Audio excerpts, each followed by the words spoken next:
Europe. Europe 1. Il est 8h16. Patrick Cohen, vous recevez ce matin le négociateur en chef de l'Union européenne dans le dossier du Brexit. Bonjour Michel Barnier. Bonjour. Avant de parler du Brexit, article 50 du traité de l'UE, parlons un instant de l'article 7, au nom duquel la Commission vient de sermonner la Pologne pour violation de l'état de droit et de menacer le pays de le priver de ses droits de vote. Arme lourde, procédure sans précédent. Qu'est-ce que vous en espérez ? Les autorités polonaises ont dit qu'elles n'avaient aucune intention de se soumettre. L'Union européenne, c'est une communauté de nations. Et ces nations veulent être unies sans être uniformes.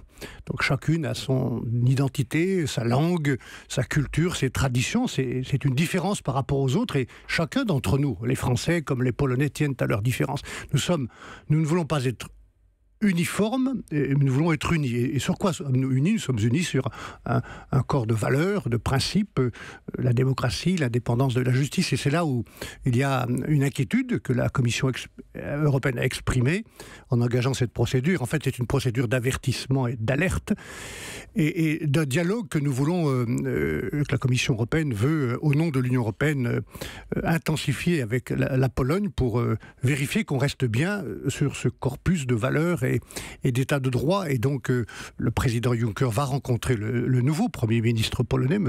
Morawiecki, dans quelques jours, au début de l'année prochaine, et j'espère que ce dialogue produira ses effets. Voilà ce que je peux dire aujourd'hui. Et pourquoi est-ce qu'il serait possible, c'est une idée franco-allemande, de frapper le pays au portefeuille ?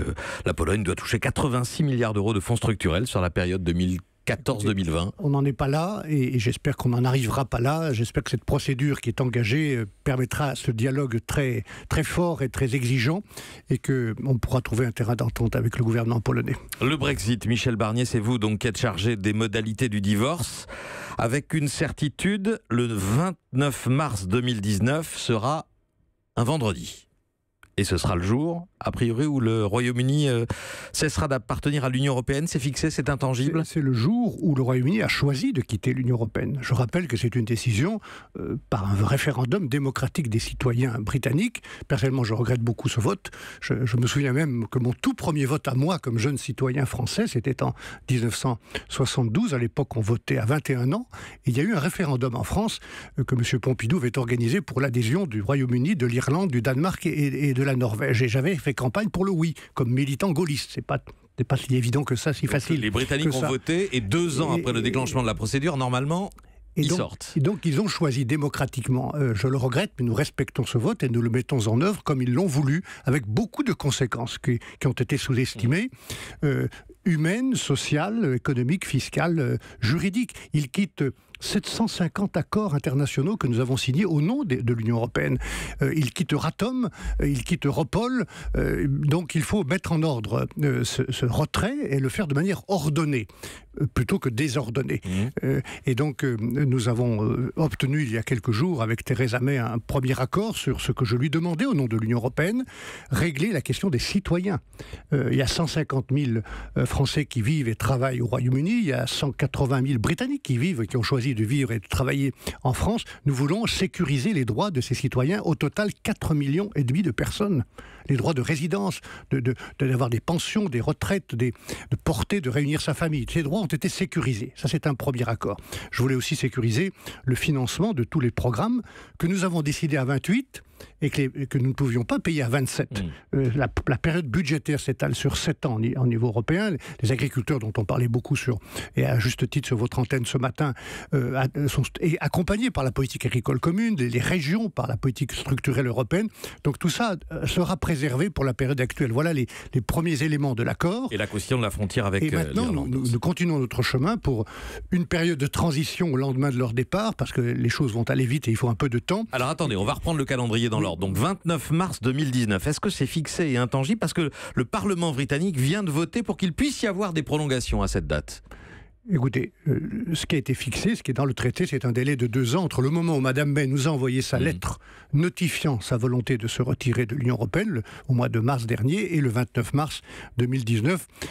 Il me semble clair que ce jour-là, le pays le Royaume-Uni, comme il l'a voulu, deviendra un pays tiers, ne sera plus membre des institutions européennes. Maintenant, ce qui a été demandé par Mme May, ce qui a été accepté en principe par les dirigeants européens la semaine dernière, j'ai participé à leur réunion, c'est une période de transition, c'est sans doute cela que veut dire le Parlement britannique, pendant une période courte jusqu'à la fin. Une période de 20 mois jusqu'au 31 décembre 2020. C'est ce que j'ai proposé hier au nom de la Commission européenne.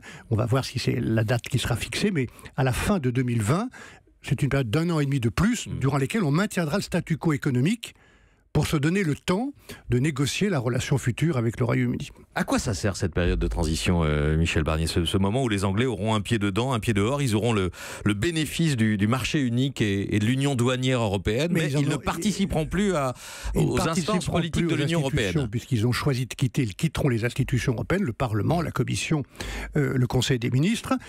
Ils bénéficieront des avantages du marché unique de toutes les politiques européennes, ils y contribueront aussi. Les contraintes et les avantages seront maintenus pendant cette période-là. C'est le temps qu'il faut pour l'administration britannique de se préparer, éviter le désordre aux frontières, recréer des services administratifs qui n'existent plus, puisque Bruxelles, dont on parle beaucoup, la bureaucratie bruxelloise, en fait, ce sont les services de toute l'Union européenne. Par exemple, il n'y a plus de service de négociation commerciale dans chacun de nos pays. C'est Bruxelles qui le fait en notre nom. Il va falloir que les Britanniques reconstruisent une administration dans beaucoup de domaines, celui-ci comme d'autres. Donc, vous voulez dire que c'est la preuve que l'administration européenne protège nos économies, qu'elle protège et qu'elle fait le travail au nom des 27 ou des 28 encore, dans beaucoup de domaines. Je prends un exemple concret qui intéresse la sécurité et le fonctionnement des centrales nucléaires et des hôpitaux britanniques. Euratom est une organisation de l'Union européenne qui gère les matières fissiles, les matières nucléaires utilisées dans les centrales nucléaires et les hôpitaux. Il va falloir que les Britanniques reconstruisent une autorité nationale, puisqu'ils quittent l'Union, ils quittent Euratom pour la sécurité, la gestion, l'approvisionnement de ces matières nucléaires. Ils n'ont pas aujourd'hui d'organisme national. Et voilà l'exemple. Je dis ça pour tous ceux qui plaident aussi chez nous, quelquefois de manière un peu rapide, pour retrouver je ne sais quelle souveraineté. Nous avons construit cette force en commun, cette gestion en commun, et ça vaut généralement pour le plus important jusqu'à maintenant pour les Britanniques, était le marché unique. Nous parlons de 22 millions d'entreprises, de 500 millions de consommateurs qui sont protégés, leur sécurité alimentaire, la sécurité sanitaire, les standards des produits sont gérés en commun au niveau de ce grand marché unique. Et c'est cela que les Britanniques ont choisi de quitter. Et donc dans cette période, il faudra négocier avec les Britanniques un traité de libre-échange, de la même façon qu'on l'a fait avec d'autres pays comme le Canada. Oui, comme le Canada, récemment le Japon ou la Corée du Sud, mais dans une circonstance très différente, parce que tous ces pays avec lesquels nous avons établi des relations commerciales, supprimé des tarifs douaniers, se sont rapprochés de nous en termes de normes et de règles. Nous avons fait de la convergence réglementaire. Avec les Britanniques, c'est le contraire. Nous sommes totalement intégrés dans le marché unique, et ils divergent, ils veulent diverger. Qu'est-ce que devient cette divergence? Est-ce qu'elle devient un outil de dumping contre nos droits sociaux, contre les droits des consommateurs, contre les droits de l'environnement, contre une certaine règle du jeu fiscal? Si c'est ça, alors il y a beaucoup de craintes à avoir, y compris pour établir une relation future. Donc dans ce cas-là, il faudra mettre des barrières et des garde-fous. Des protections. Des protections. L'économie britannique, la finance britannique vont faire les frais de tout cela. Michel Barnier, c'est un peu le sens de ce qu'a dit Christine Lagarde hier déjà dans les premiers indicateurs économiques. Quitter l'Union européenne et quitter le marché unique, parce qu'ils ne veulent pas respecter les 4 libertés. La raison du référendum, c'est en partie celle-là. Ne pas respecter la liberté de circulation. Les biens, les marchandises. La liberté de circulation des personnes, des biens, des marchandises, des capitaux, qui sont le fondement de notre marché en commun. Ils le quittent avec toutes les conséquences. C'est eux qui ont choisi. Et donc les marchés financiers, les institutions financières britanniques, avec lesquelles j'ai beaucoup travaillé comme commissaire européen, vont perdre le passeport financier automatiquement. C'est leur choix. C'est leur choix, et ça vous paraît insensé? C'est leur choix, et personnellement, je regrette que nous nous séparions. Je pense que c'est un affaiblissement. Oui. Mais ça va contre leurs intérêts, c'est ça que je continue à penser, comme patriote et comme européen, que dans le monde d'aujourd'hui, pour maîtriser la spéculation mondiale, se protéger de la mondialisation dans tous ses excès, pour lutter contre le changement climatique, pour lutter contre le terrorisme et pour la sécurité de notre continent, il vaut mieux être ensemble que chacun chez soi ou chacun pour soi. Puisqu'on parle de calendrier, Michel Barnier, 2019, ce sera pas pas seulement l'année du Brexit, ce sera aussi l'année de la fin de mandat de Jean-Claude Juncker, président de la Commission européenne. Chacun s'accorde à voir en vous un possible futur président de la Commission européenne parce que vous vous débrouillez bien, c'est ce qu'on dit à Bruxelles sur ces négociations Brexit. Ça vous intéresse? Vous y préparez?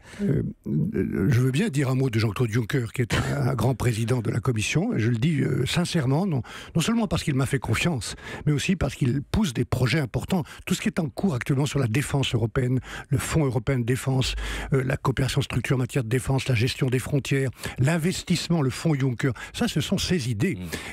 Franchement, je suis totalement concentré sur ma tâche aujourd'hui. Elle est exceptionnellement complexe et difficile. J'ai la confiance des 27 chefs d'État du Parlement européen.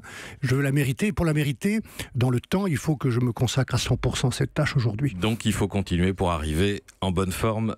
En novembre 2019, c'est la fin du mandat de Jean-Claude Juncker et puis il y aura juste avant les élections européennes. Merci Michel Barnier, négociateur de l'Union européenne dans le dossier du Brexit, d'être venu ce matin en direct au micro d'Europe 1.